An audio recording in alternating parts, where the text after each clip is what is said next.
বন্ধুরা, এই একটা আরশাদ লাইনের জোড়া আছে সিয়া পায়রা। সামনেরটা নর, পিছনেরটা মাদি। খুবই ভীতু পায়রা, ছটফট করছে। এতই জানে ভয় ধারণার বাইরে। পায়রার কোয়ালিটি দেখেই বুঝতে পারছে কি কোয়ালিটি পায়রা আছে। গ্যারান্টি আছে ফ্লাইং, ঠিক আছে। এর ভেতর থেকে কালাঙ্কা পরে, টাকি পায়রা পরে, লাল চোখরও পড়বে, ঠিক আছে। ফ্লাইং গ্যারান্টি আছে। ফ্লাইং না হলে পায়রা রিটার্ন হয়ে যাবে। 3000 টাকা জোড়া থাকবে এটা।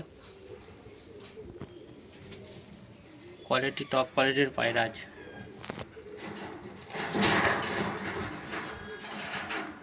এই হচ্ছে পায়রার স্ট্যান্ডিং।